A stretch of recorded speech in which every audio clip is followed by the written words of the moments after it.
ఒకరిని చూసి ఇంకొకరు నేర్చుకోవడం ఈనాటి పరంపర. మంచికై పాటింపు మంచిదే. మన సంక్షేమానికి ఇతరులకు హాని కలగకుండా ఉండే పనులు చేసుకోవడం మంచిదే. అయినప్పటికీ పలు జాగ్రత్తలు తీసుకొని చేయవలసి ఉంటుంది. దేశ అభివృద్ధి గురించి విశాల దృక్పథంతో ప్రజల సంక్షేమం దృష్టిలో ఉంచుకొని ప్రభుత్వాలు, నాయకులు వేల లక్షల కోట్ల విలువైనటువంటి ప్రాజెక్టులు చేపడుతున్నటువంటి విషయం మనందరం చూస్తున్నాం.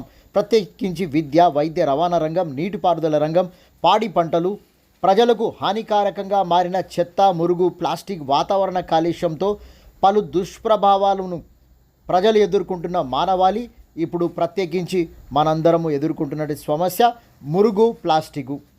అందులో ప్రధాన పట్టణాలలో మురుగునీరు, చెత్త, ప్లాస్టికు వేల కోట్ల రూపాయల బడ్జెట్ కేటాయించి పరిశుద్ధ వాతావరణాన్ని కల్పించేందుకు ఆ దిశగా ఇతర దేశాల్లోని సాంకేతిక రంగంగా అభివృద్ధి చెందిన పరికరాలు, ప్లానింగు, సాంకేతిక విద్య, తర్ఫీదు, ఇతర స్వదేశాల్లో నెలకొన్న పరిస్థితులను చక్కదిద్దుటకు కృషి జరుగుతున్నది. అందులో భాగంగా Hyderabad metro water works service and sewerage board మరియు మున్సిపల్ శాఖ సమన్వయంగా చేపట్టిన భూగర్భ మురుగునీరు తరలింపు పనులు గత 10 సంవత్సరాలుగా సాగుతున్నట్లుగా తెలుస్తుంది.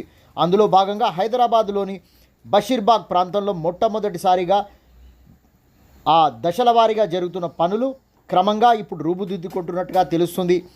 భూగర్భం నుండి 1800 mm డయామీటర్తో ప్రస్తుతం కాచిగూడ కూడలి వైశ్య వసతి గృహం దగ్గర భూగర్భ మురుగునీరు తరలింపు 1800 mm పనులు జరుగుతున్నాయి. రాబో రోజుల్లో నగరంలోని పలు ప్రాంతాల్లో వర్షం నీరు వరదగా మారి మనుషుల ప్రాణాలు, ప్రమాదాలు, ట్రాఫిక్ జాము, సమయపాలనకు తీవ్ర అంతరాయం ఏర్పడి జనజీవనం స్తంభిస్తుంది. లేని వ్యాధులు, అంటురోగాలు ప్రబలుతున్నాయి.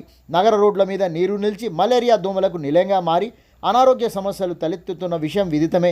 నగరంలోని వేల చెరువులు, కుంటలు కబ్జాలకు గురై రకరకాల ఇబ్బందులకు గురవుతున్న నగర జనం, దాంతోపాటు వర్షం నీరు వరదగా మారి ప్రవహించి ఇండ్లలోకి వస్తున్నటువంటి విషయం దేశవ్యాప్తంగా చర్చ కూడా జరుగుతున్నట్టు తెలుస్తుంది. పెట్టుబడిదారుల మీద తీవ్ర ప్రభావం చూపితే రాష్ట్ర అభివృద్ధికి నిరోధకంగా మారే అవకాశం లేకపోలేదంటున్న మేధావులు, ఇంజనీర్లు.